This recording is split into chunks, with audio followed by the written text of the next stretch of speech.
Hello, hello, good morning, good day, good evening, good afternoon, good night, wherever you are in the world again, and welcome again to another stream on Freaky Physics. Today, we are gonna do we don't have a lesson today, but I did get a request from one of my students earlier. Well, not really one of my students, but one of the other physics students in school.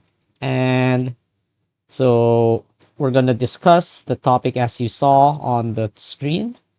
It is going to be about electric circuits and specifically about the finer points of doing electric circuits. Okay. Oh, hi, Arya. I see you there. What's up? Hey, nice to see you on the stream. I'm actually expecting some of the grade 12 students from our school to show up today, but if they don't, it's fine. Okay. All right. So again, this live stream uh it's not a lesson. So as long as you stick with the topic, yes, we will be answering your questions today. All right. So let me just start setting up the board before we actually start. So uh, while I'm setting the board up,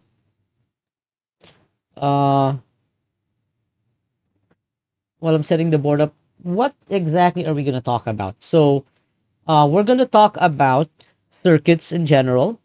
We're going to do a bit of an introduction, but since our target audience here is those taking their external exam soon, we will assume that at the moment they do know what we are talking about. So we're not gonna go around with the basics. Okay, we're gonna go straight into the uh, difficult stuff.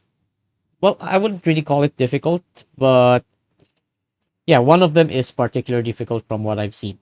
Okay, what I've observed. Let me just get ready with everything here. Right. Okay. And I think we can go straight to the board. All right. One thing I need to do. Okay, let me just fix this real quick. This should be there, and this should be here. All right. So let's start. Okay. The first thing we're gonna go through. I want to go through the basics, like not the basics. I want to go through the all the concepts within the next 20 to 30 minutes, and then hopefully I can give you some examples on the next 30 minutes today. Okay. So the first thing we're gonna look at is circuits. Okay. Now, to be specific, electric circuits. So let me just redo that. Electric circuits.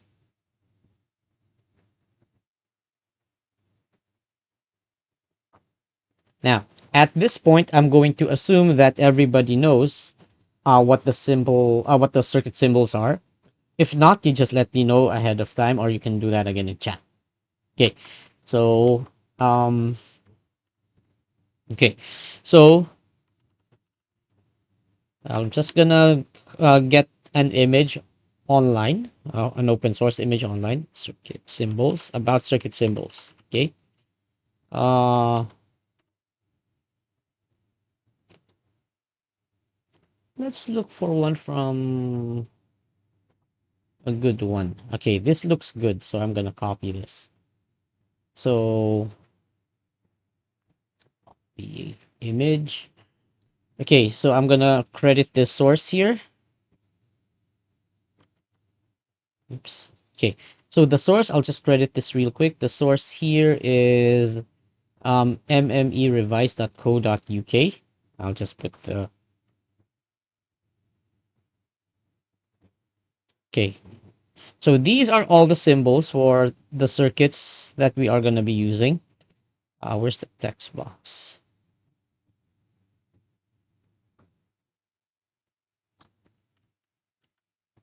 Okay, so here's our source, and let's see if we can increase that. Okay, all right. So these are the main circuit symbols that we're going to use.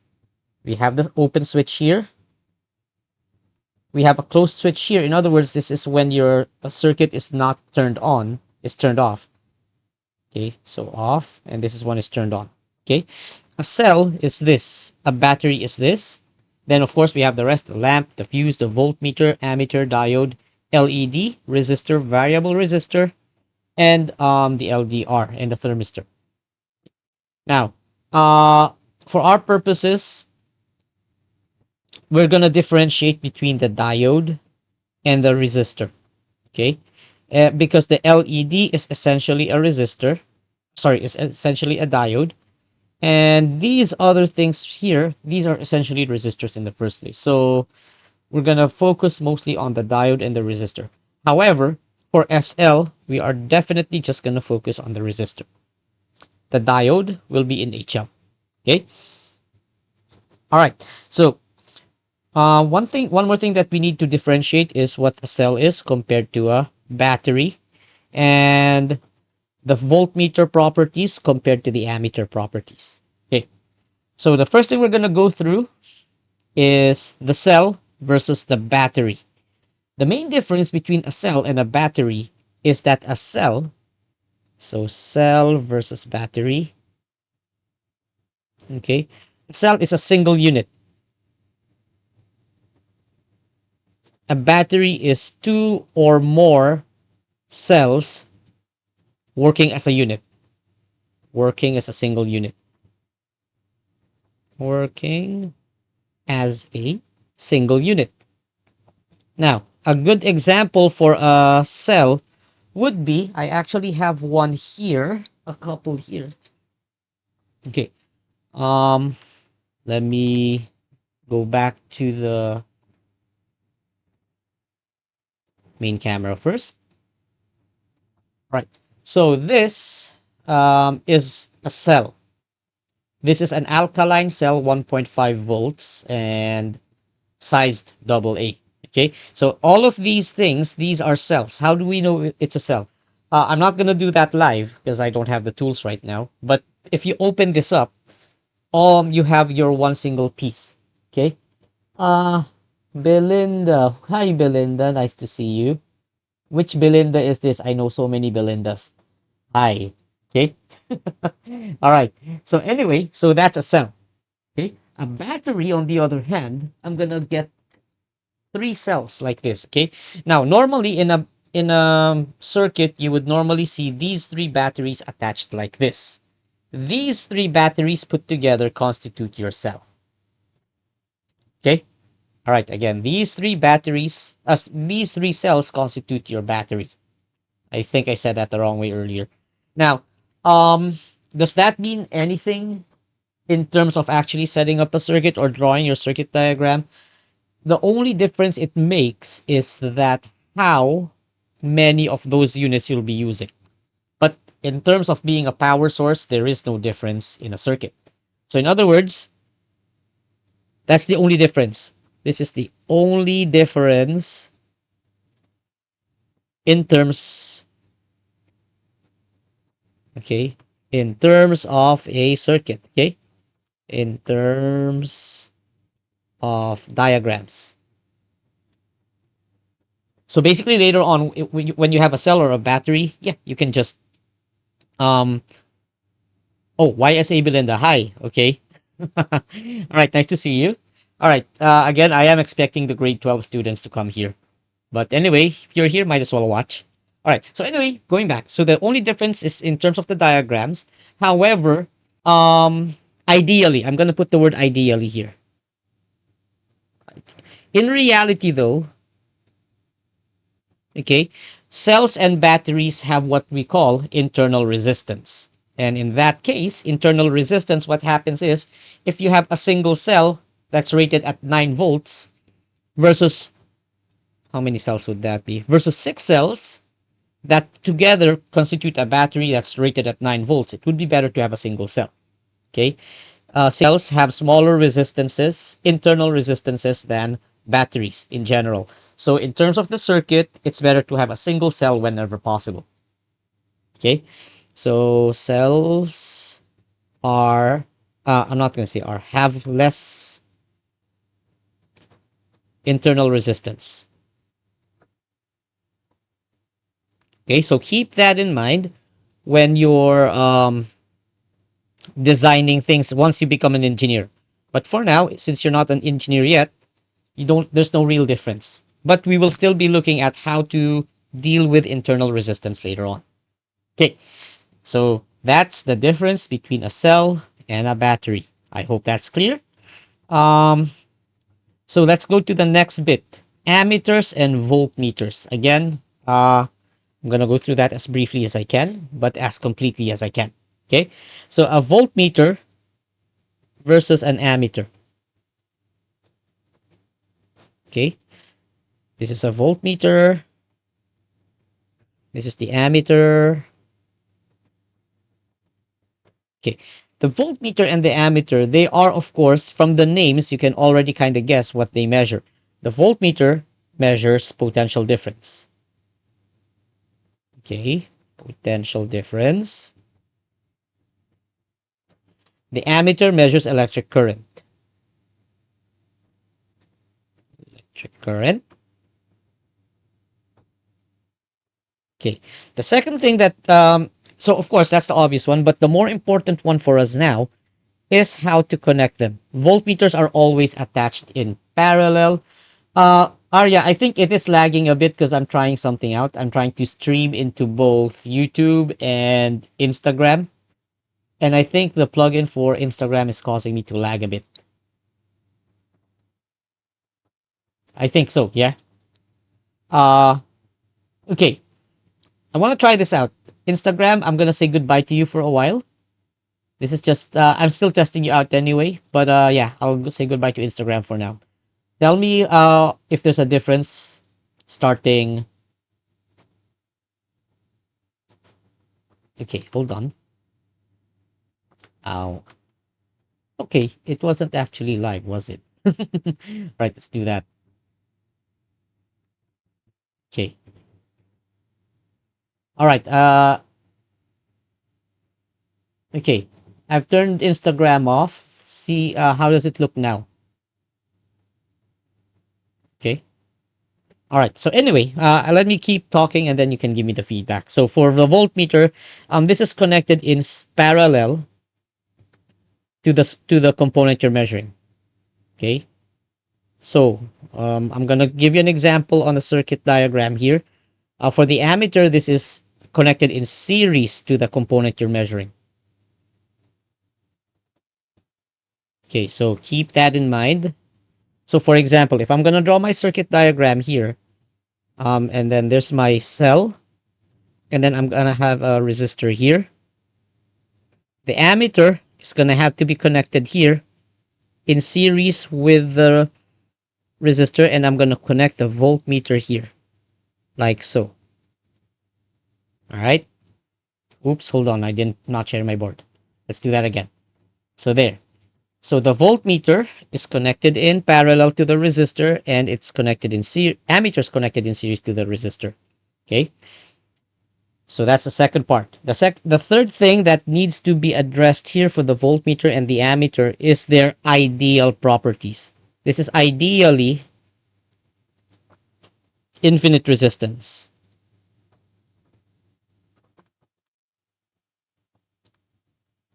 Okay, infinite resistance. Now, I'm gonna explain later why this is the case. And then for the ammeter, this is ideally zero resistance. Okay, resistance. Now, why is that the case? I'm going to explain briefly why. If you look at the circuit, I'm gonna use this now. The current is gonna flow basically this way. You want the current to flow this way around the circuit, then only through the resistor. Now, ideally, an instrument must not affect. Ideally, an instrument must not affect your whatever you're measuring. So ideally, if you put the resistance, it's gonna reduce the current. Okay, so a resistance will reduce the current through the component. Resistance reduces current. Okay, through component. In this case, our resistor. Okay. Now, on the other hand, if you look here, the voltmeter, the current is going to flow through both the voltmeter and the resistor. Now, if you don't want any current to flow through that, all the current flows through the resistor only if the voltmeter itself won't accept any current. So the current going here should be equal to zero. And the only way to do that is to have an infinite resistance. So in this case, um, infinite resistance means zero current through the voltmeter.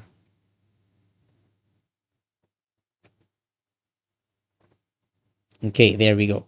That's why ideally these are the properties. Okay. All right. Everything else follows from here. Now what's this? There are certain exam qualifications, or maybe in the older ones as well, wherein you have problems where you have your ammeter or your voltmeter having a resistance. But in IB and in A level, I'm not aware of any problems at the moment that do that. Okay. So, all right. So I hope that's clear. So, all right. So Arya, since you're there, how do I sound now? Am I still laggy or is it better?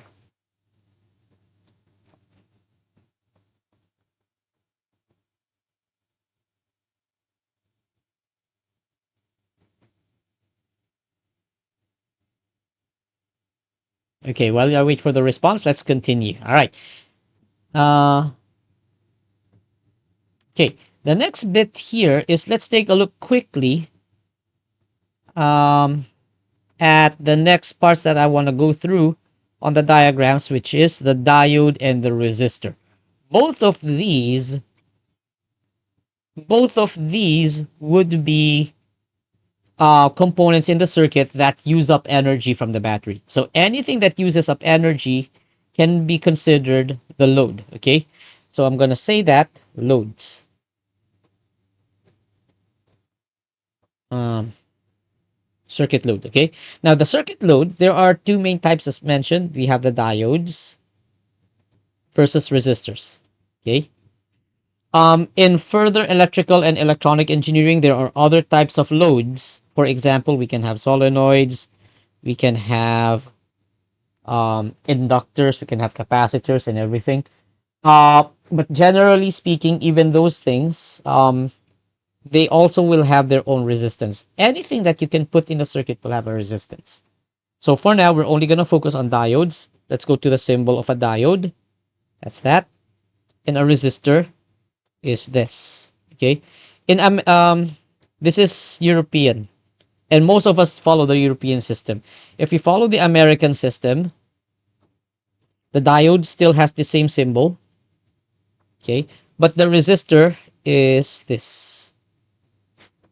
Now, the reason for the resistor, I usually imagine that as a zigzag road, which makes it harder to pass through. Okay, sound still cutting off. Okay, hold on. All right, let me change something. How about this? How about this? I think I need to lower my volume a bit. Does this sound better? Hopefully. All right, let me continue while waiting for a response. So these are the symbols. Um, the difference here is that resistors will let current pass through in one way, in both ways. Okay, current pass through,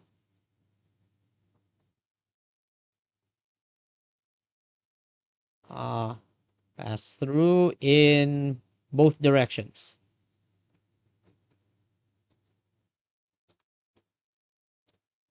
Okay. Now, what do I mean by that? If I put okay, I think I'll draw it here at the bottom. Okay. So if I put this in a circuit like this, I'm not going to put a switch, versus I put it in a reverse circuit like this.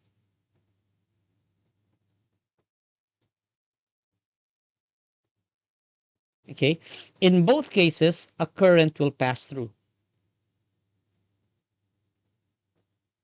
Okay, both cases current will pass through. Okay. Now in diodes will only let current pass through in one direction, but it will let very little current pass through in the other direction. So again, um, this is one direction. Current passes through. Okay, opposite direction. Very little current will pass. Okay. Now, how small is this current? It's essentially gonna be zero. Okay, very little current passes through. Okay, so basically, if you have your circuit again, so I'm gonna draw these two circuits again, like that, and I'm gonna reverse the battery on the other one. So like that.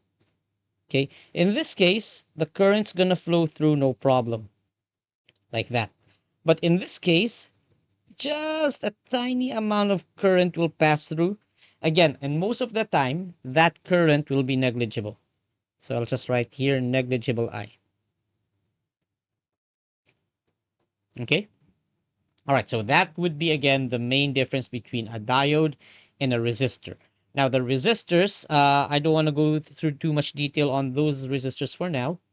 I want to go to the next bit now, which is connecting series and connecting resistors in series and parallel. Okay. Um, do I sound better now, Arya? If you're still there. Okay. Use blue.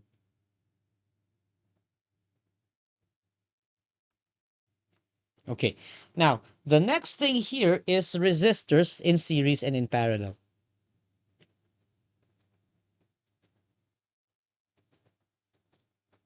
Okay. Again, this is just a reminder, but this is the idea. For series, it's pretty straightforward. Okay. If you have a bunch of resistors connected in series like this, okay, let's say this is R1 and this is R2 and this is R3. Okay. The total resistance is just you add those resistances up. R1 plus R2 plus R3. Okay. If you have more, then you have more. Okay. So pretty straightforward for series. You don't really need to be careful with that. Now, parallel circuits is where you have to be a bit careful. Okay. So if you have just again, let's put all three resistors in parallel this time, something like this. So this is R1, this is R2, and this is R3. In this case, you're going to have to do 1 over R1, total, is equal to 1 over R1 plus 1 over R2 plus 1 over R3, and so on, if you have more. Now, in SL, we don't need to derive this, and I think in HL also not so much, right? But here's the problem.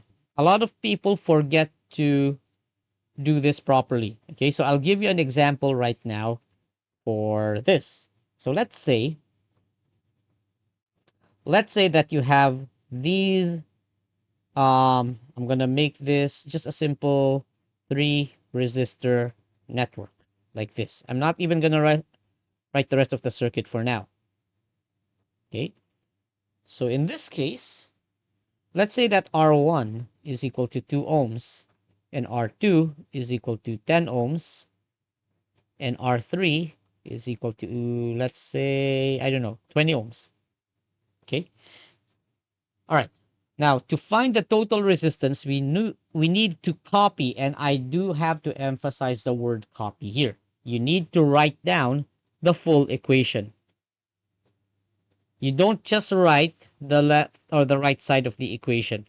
That's a habit that a lot of students have. That's a habit that a lot of students have. You don't write this bit.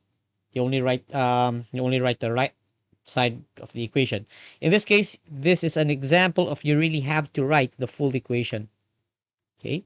So what we're going to do here is just we're going to write down the numbers. So that's going to be 1 over 2 ohms plus 1 over 10 ohms plus 1 over 20 ohms. Okay, now this is pretty straightforward at this point. You just need to make sure that you can add up the fractions. So that's, I'm just going to rewrite this with a denominator of 20 for everything. It's going to be 10 over 20 ohms, right? Plus 2 over 20 ohms plus 1 over 20 ohms. And that's going to give us 13 out of 20 ohms, like that. 1 over our total. So this is again good practice to write the full equation in this particular case on all your lines. Now you see that this is still a fraction, so you need to flip this over, and therefore the same thing here, you need to flip this over. So our total over 1, so just so you see that we flipped it over, is equal to 20 ohms over 13. Now our total, this is just our total over 1, it's just our total. And then we just do the math here. 20 divided by 13. So if you put that in the calculator, that's going to give us 1.54 ohms. You can see the actual value on the calculator on the screen. Okay. So you just have to be very careful with series in parallel. Sorry, resistors in parallel. Okay. Uh, okay. All right. So let's move on. The next bit, and this is, I think, the thing I really wanted to get through. Um, there's still something that I want to go to, but I want to get through this particular bit first. We're gonna go now to Kirchhoff's rules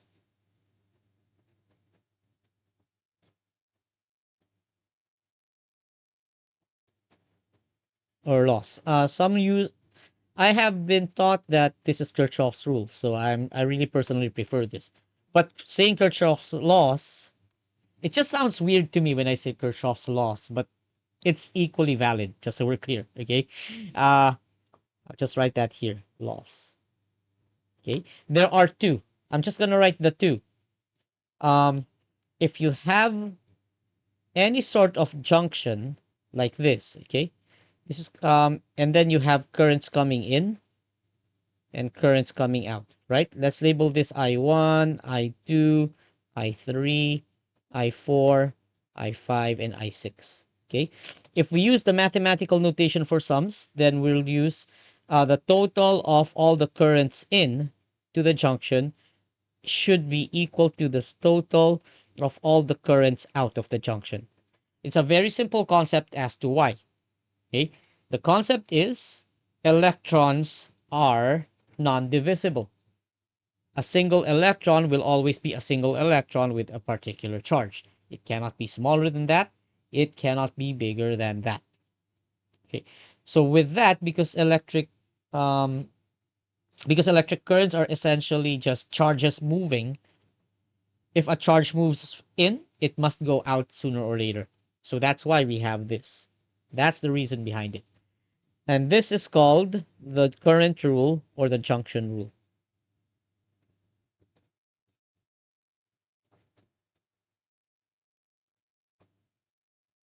Okay, so that's the first one. Okay, the second law, according to Kirchhoff, is this: if you have any sort of closed loop, I'm gonna, am I gonna, I'll make this a complicated loop. Okay, so in this case, let's say that I have this battery, this cell here, then I have this cell here, and then I have this cell here, and then I have this resistor here, and then I have two resistors here, whatever, right? So I'm not gonna make it too, I think I'll make it complicated a bit. I'll change this to that. Okay.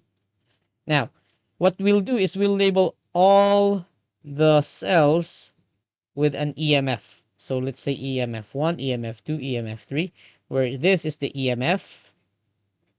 And basically, this is the potential difference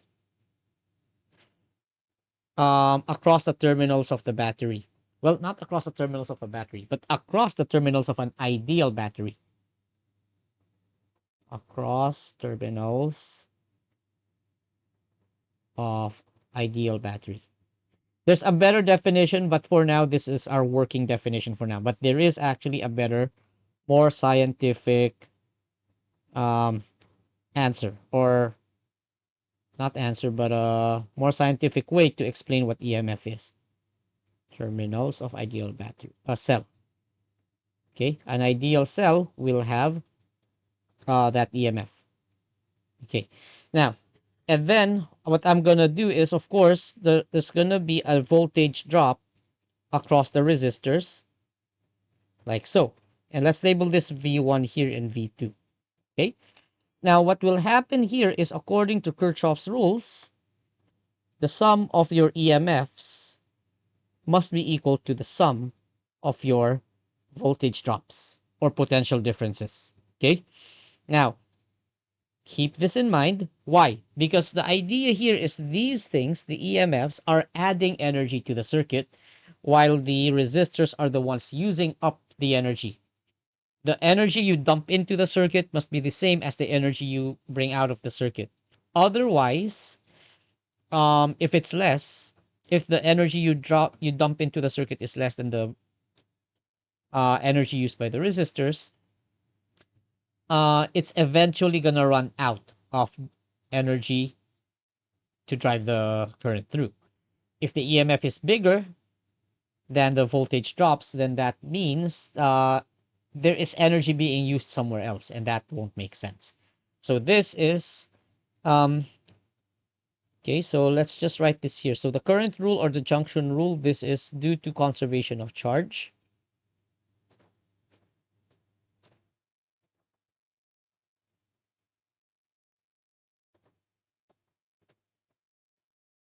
Okay, and this other rule is due to the conservation of energy.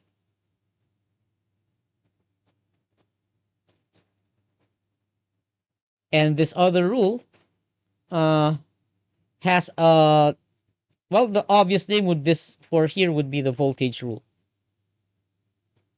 because the EMF and the potential differences are both measured in volts. So we can just call it the voltage rule. Um, Another thing that you will see here is that when, no matter what you do, you are kind of like going into one closed loop. So I'm just going to note that here, that this is a closed loop, right? That's why this law is also called the loop rule. Okay, so again, for any closed rule, the loop rule will state that the sum of your EMFs equals the sum of your voltages.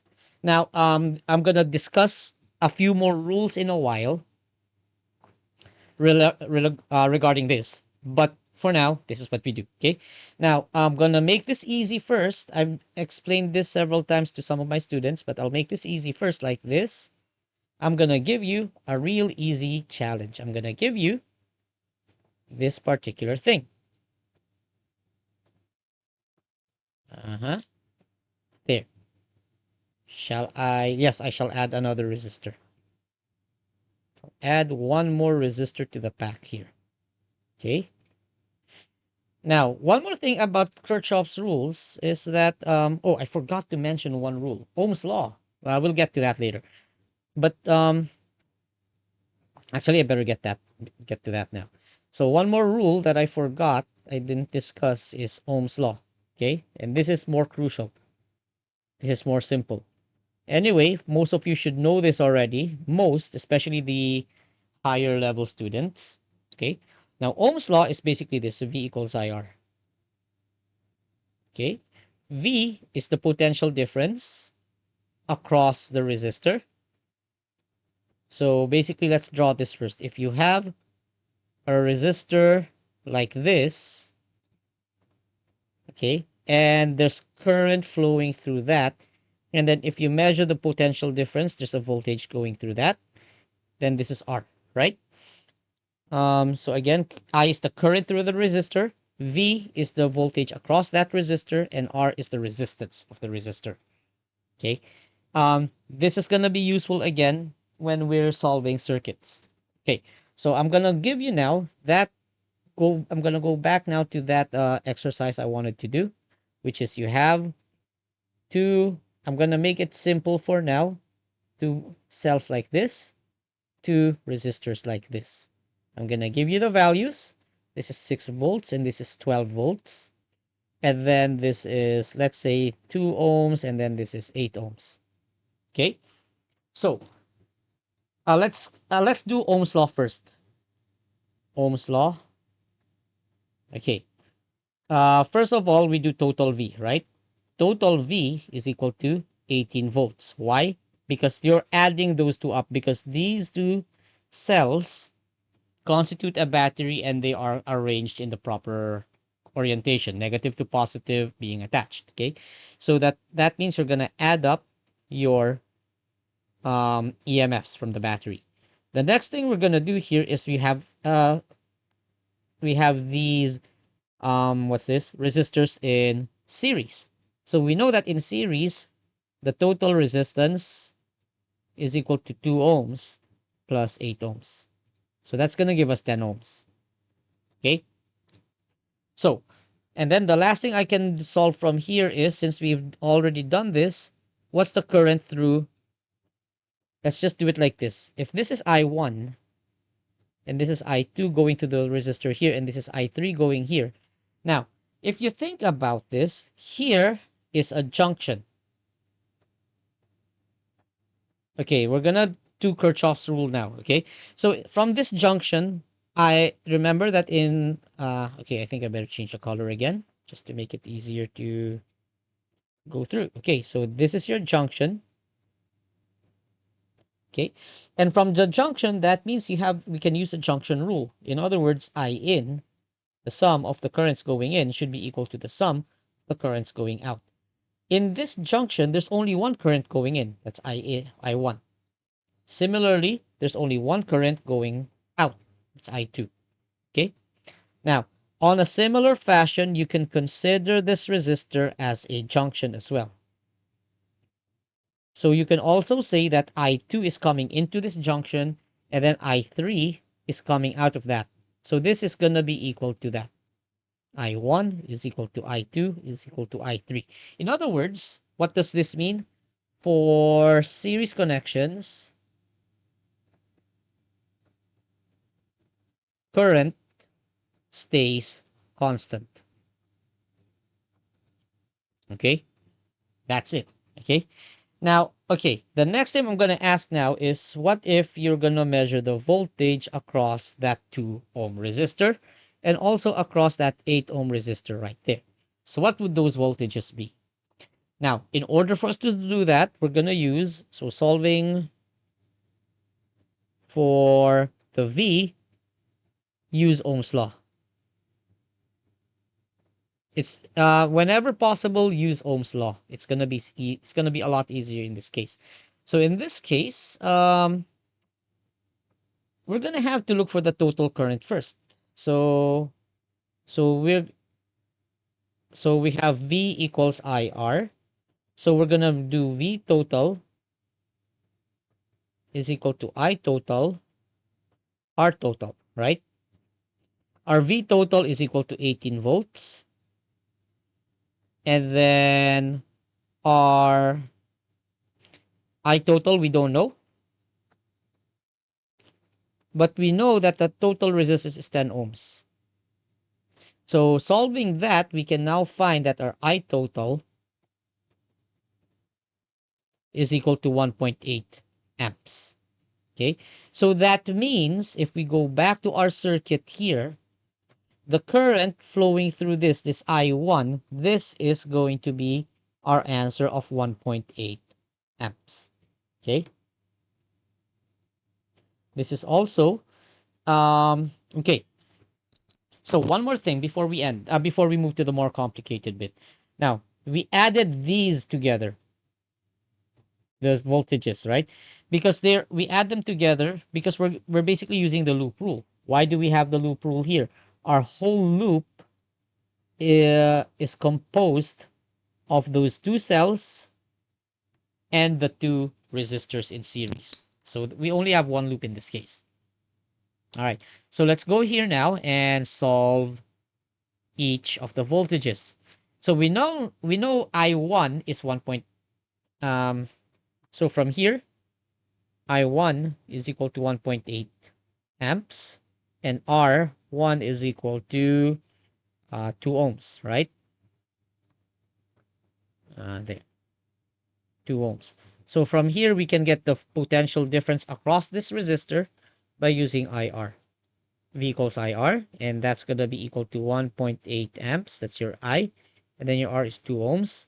And that's going to give you 3.6 volts. Okay. Now, what is the voltage across the 8 ohm resistor? There are two ways to do it. Two ways. The first way is to do this again.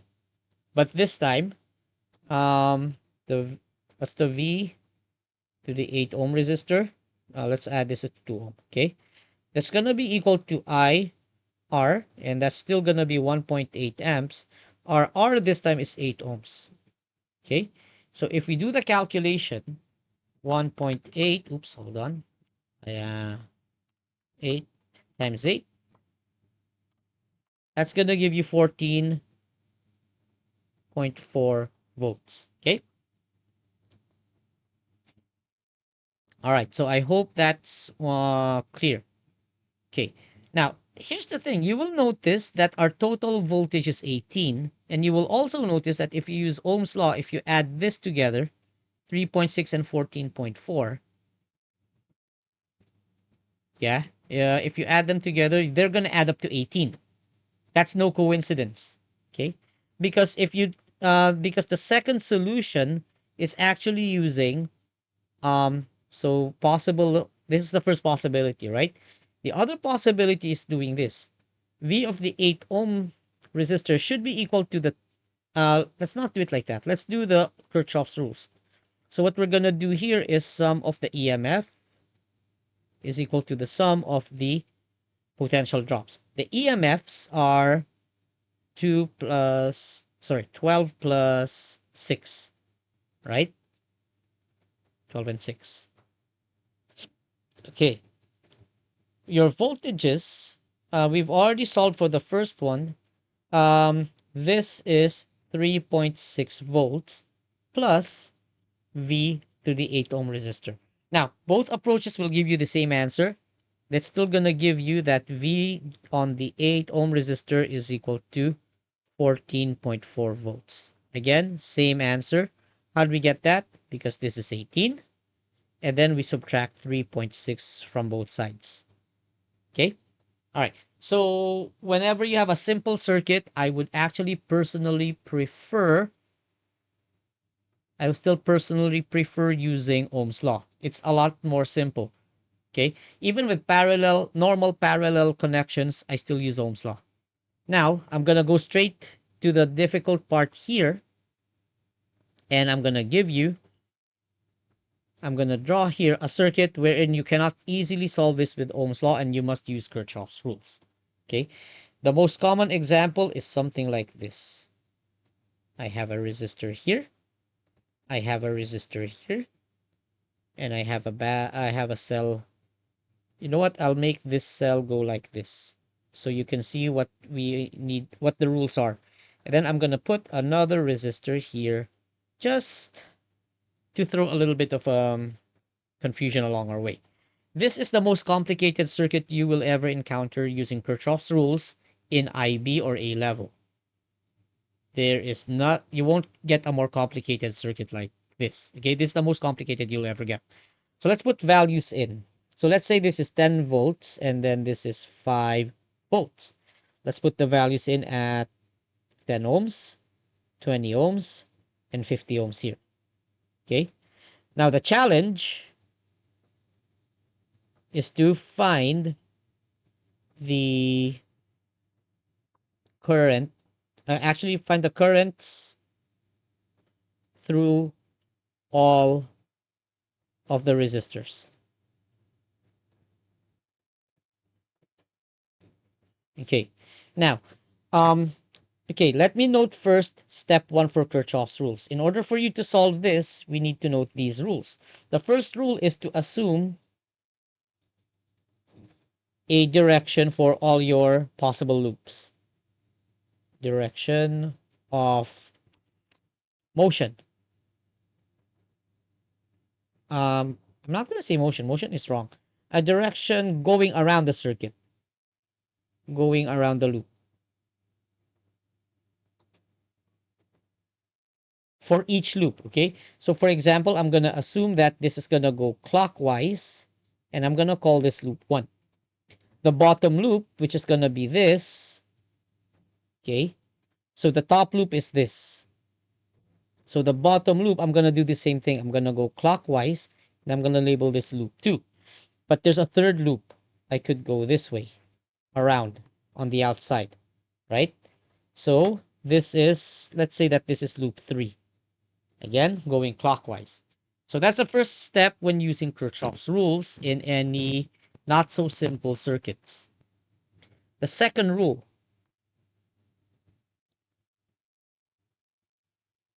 The second rule is assume a direction for current for any of the wires, for all the wires. Assume current directions. Now, it doesn't matter which direction you choose because the final answer will tell you whether you got the direction right or wrong. But the value current will still be the same. Assume current directions. Okay. Now, if we go here and I'm going to use blue to do the current assumptions. No, I'm going to use green. I'm going to assume that this is going to be I1 going this way. Okay. And I see a junction here. So I'm going to have to label this as I2 and I3 going this way. Okay.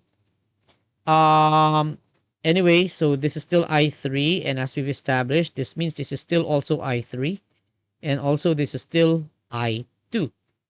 Okay. And then finally, this goes back and the I2 and the I3 go back here. So this means this is also I1. So on and so on until we go to our loops. Okay. So these are the two assumptions we make. The third step is to use the rules to find relationships. So, oops, I'll use black. 3. Use Kirchhoff's rules.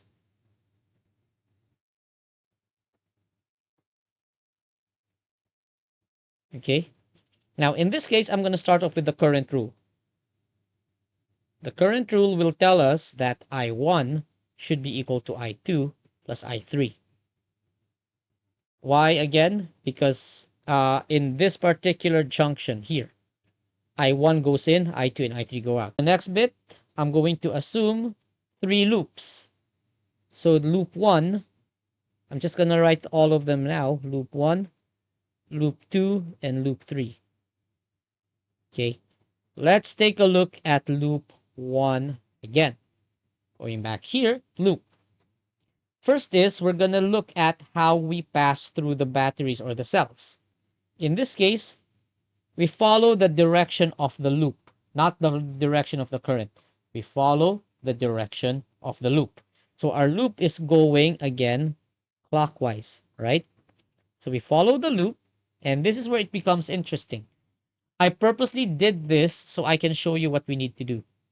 Okay, so the first thing is I1 is flowing opposite of the, is flowing in the same direction. Is it the same? No, in the opposite. I1 is flowing in the opposite direction of the loop, right? So if the current is flowing in the opposite direction as it passes through a resistor, it's a negative V. Okay. Similarly, if you're passing through a cell in the wrong direction, it's a negative EMF. So in this case, our current, our loop, we're again following the loop, right? So if we follow, okay, actually, okay, let me restate that because I'll make it easier, okay? Where will I state it here? I'll go back to here, loop rule, okay? In the loop rule, I'm just going to put the rules in a circuit, like the cell rather. So there, there, there, and here, okay? So if you have sources, and then if you have your loads, okay? Now, there are two conditions. If I is opposite of loop, and then I is same direction as loop. Okay, so that's the first part. Now, what does this mean? If that's the case, the EMF here, this would be your EMFs, right? Your EMF here is negative. If they're in the same direction, if the current and the loop are in the same direction, sorry, that should not be the sources. That should be the, yeah, I'll switch them over. That should be the load. Okay, let me correct that. And this will be your source, right? So if the current is opposite the loop, then the voltage drop on the load is negative. Again, I is opposite of loop, voltage drop is negative. If the I is in the same direction as the loop, the voltage drop will be a positive drop. Okay. Now for sources, okay, if EMF is correct, okay, I'm gonna put that in quotes. We do have a term for that. We call this forward bias. Again, compared to the loop. Okay. In this case, the EMF is positive. If on the other side, if EMF is reversed, in other words, your battery is in the reversed configuration, the EMF here would be negative. Okay. Again, always as compared to the loop. So let's go back here and do that right here. Okay. So in loop one, you're going clockwise through the loop. So we follow the loop. So let's start with the EMFs. So as we go through the loop, going around like so, oops, I think I'll just use this. Okay. We're going clockwise, clockwise, clockwise, and then our first EMF, we go from positive to negative. It's reversed. So we're gonna have to write -5 for that part. I'll zoom out a bit so we can just view and write. Okay, view and write. So for loop one, we have -5 volts. Okay, then as we continue, again, we're focusing on the batteries and cells only. Here, we're going in the reverse direction again. So this is going to be minus 10 volts. Okay. Now, this will be equal to the sum of your drops, resistors. So we're going to look here and here. So here in I, we're going in the reverse direction of the ohms times I1. Okay. Then similarly, if we continue going clockwise through the loop, and again focusing on the resistors, we're passing through this, that should be 10. Okay. All right. So going through here, we get 20 ohms, and there's I2 as the current, but it's going the opposite way. So we're gonna have to write minus 20 ohms times I2. Okay. So that's loop one. Let's just do the rest of it. Loop two, I'll place it here at the bottom. So loop two will be what? Okay, so if you don't follow, just I'll do it again for loop two. So here's our loop two. We go clockwise. In loop two, we only have one battery, right? So that's all we're gonna do. And in loop two, we're going clockwise. It's in the correct direction. So that's gonna be 5 volts. Okay. Now we go through the resistors. In loop 2, that's 50 I3, but it's in the opposite direction. We're going left to right here, but the current goes left to right. We're going right to left, rather. So we're going from right to left. The current goes left to right through the resistor. So that's going to be negative 50 ohms times I3. Okay.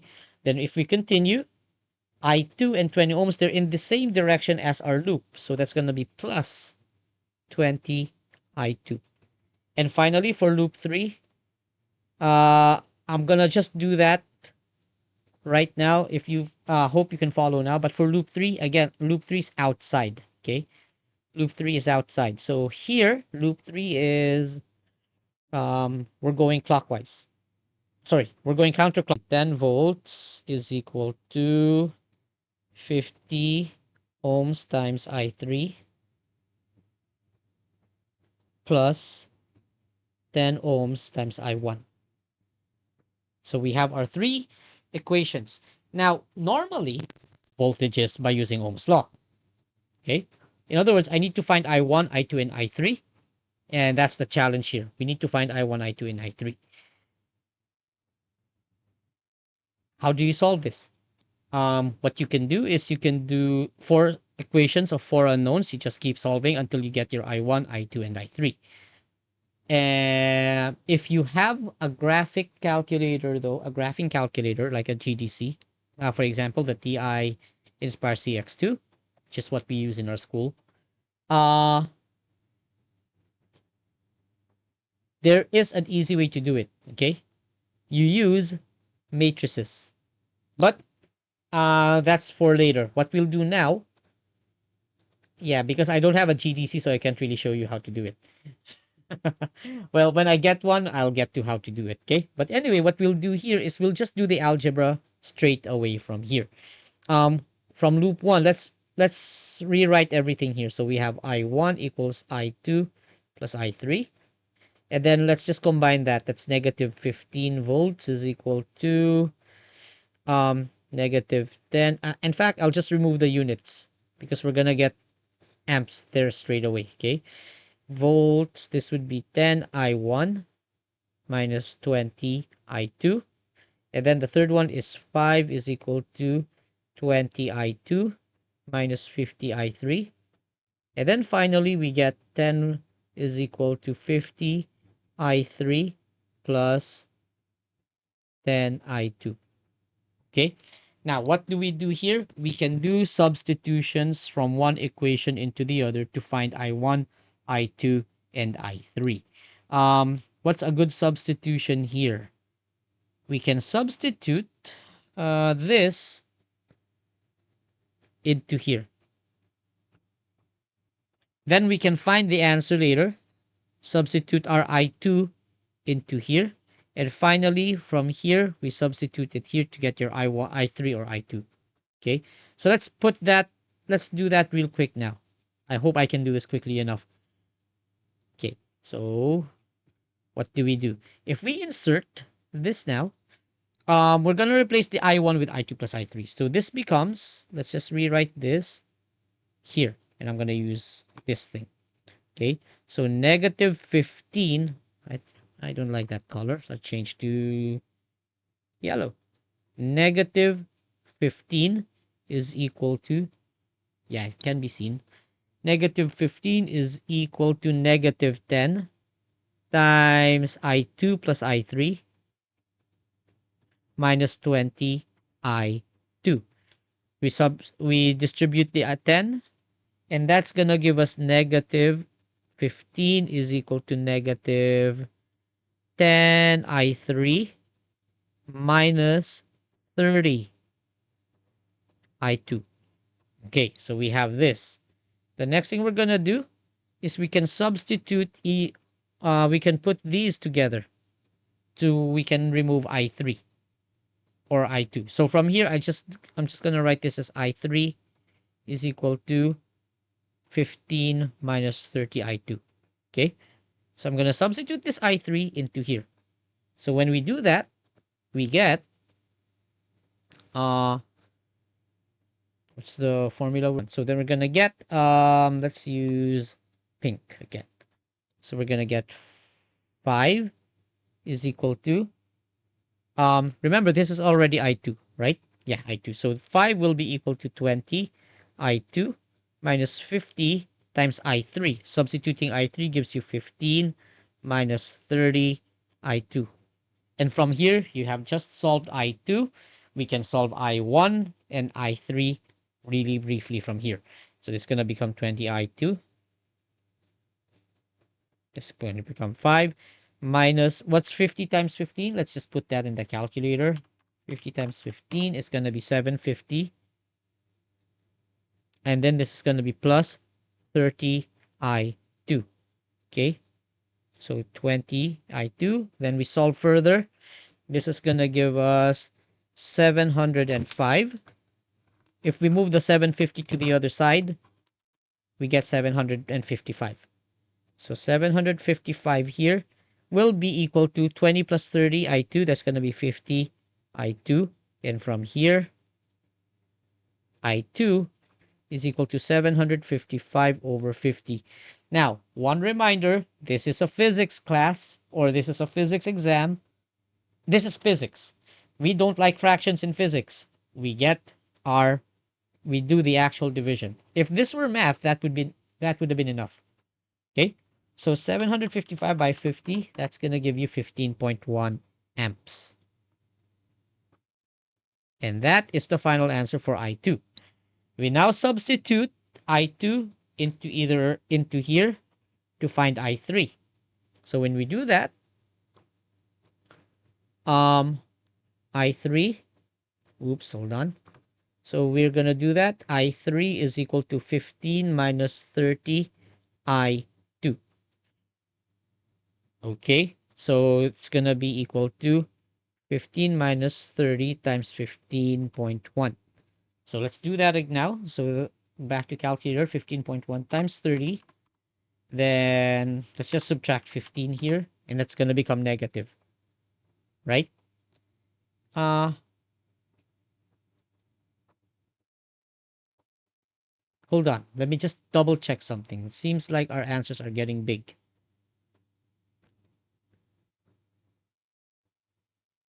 They should be small. Why are they big? Weird.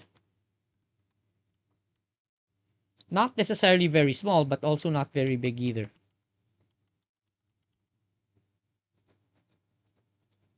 Huh. Weird.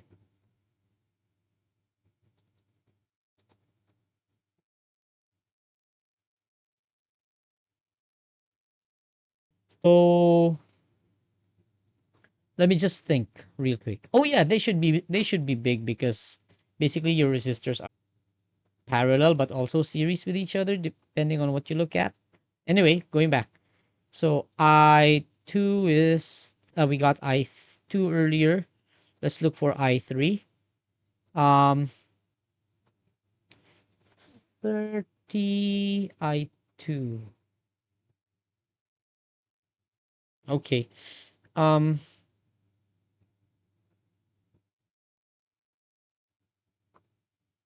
okay, I'll just do that. What is 15.1?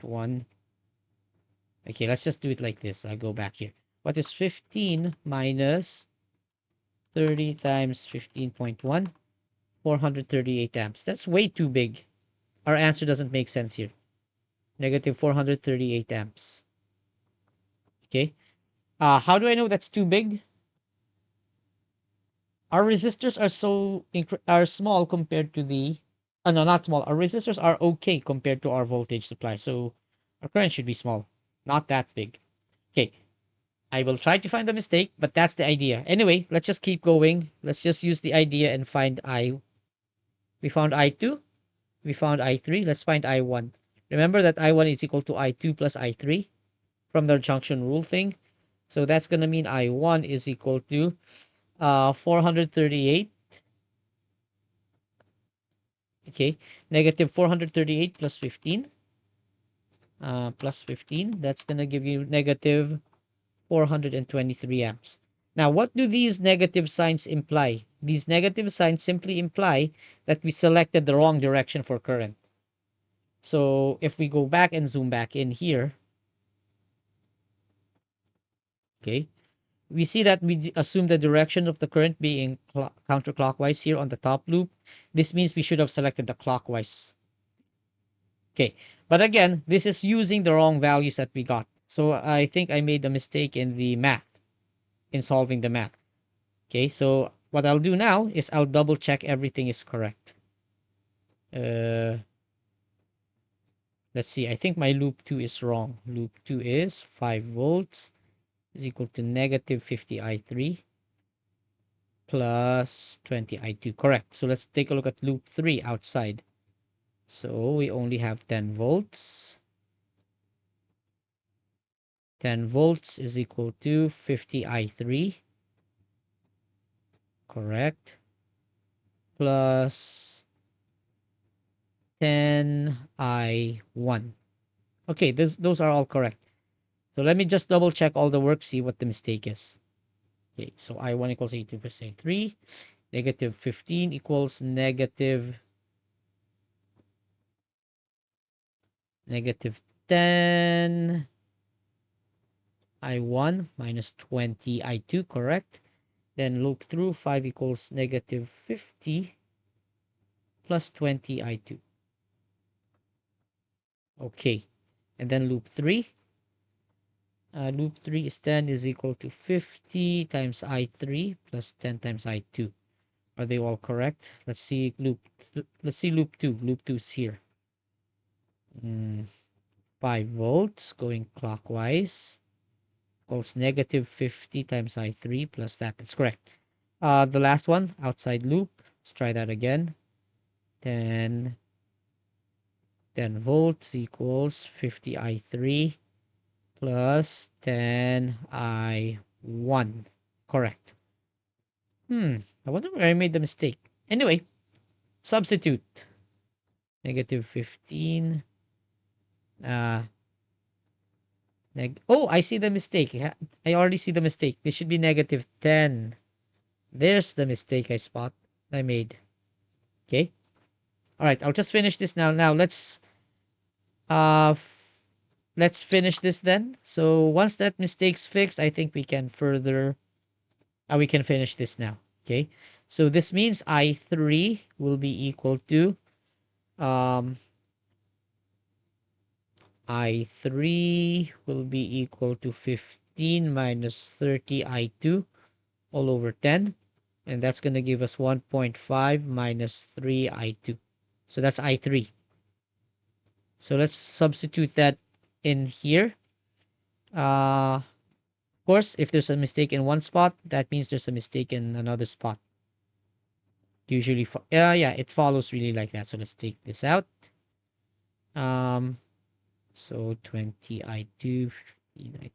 Okay, we're substituting I3, but we're going to have to change this to 1.5 here and 3.0 there. So this becomes 75 and 3.0. Okay, so I'll remove that 0.0 and this becomes 75. Okay, 75 minus minus. So 3 times 50 is 3 times, yeah, 3 times 50. It's going to be 150, right? Plus 150. So from here, we get 70 I2 equals 80. And therefore, I2, okay, this makes more sense now. I2 is equal to 80 over 70, which is around, calculator, 8 over 7, 1.14 amps. Okay, so I2 is 1.14 amps. Substitute this value into here. So from 15.1, this becomes 1.14. Okay, I3 is equal to 1.5 minus 3.0. Okay, so 1.5 here, 3.0. So we multiply 1.14 by 3, then subtract 1.5, and that's going to give us the correct answer. Now, this is now an answer that makes a whole lot more sense. This is 1.93 amps. Okay, then finally, I1 equals I2 plus I3. So we just add them up. We're going to get 1.14 plus 1.93 amps. So yeah, this is now correct. I'll do that here. So 1.9. Okay, sorry, I forgot the negative. I forgot the negative here. So what we'll do now is I1 is equal to 1.14. I'll just write it here. 1.14 amps minus 1 plus negative 1.93 amps. And this is still going to give you, let's do that, minus 1.14. That's going to give you negative 0.78 9 amps. So I1. So we now have our values, and these values are now correct, but still we have that same issue of negative signs. That means our original choice of current is still reversed. Okay? All right, so that's how Kirchhoff's rules work. And again, I've shown you how to do it in the most possible, most complicated one you'll ever encounter for IB. Okay. All right. I think we'll end the stream here. So hopefully you all learned something. Anything else you'd like? If there's anything else you'd like to ask later, again, just feel free to ask. If you're one of my students in school, go ahead and request one. We will do this exactly like what we did. Okay. All right. There's actually one more thing I wanna go through, but I think I'll do that tomorrow because we've been here for an hour, about an hour. Okay. So we'll continue tomorrow. I'll do another stream tomorrow. Uh, Tomorrow's stream will be about internal resistances. Okay. All right. So we'll end it here. So before we do, don't forget to like, share, and subscribe to the channels if you haven't done so yet. Belinda, if you're still there, yeah, please follow the channel. Okay. So with that, we will end tonight's stream. So again, tonight here. Okay, so again, wherever you are in the world, good morning, good day, good afternoon, good evening, good night, and stay freaky, everyone. Bye bye now.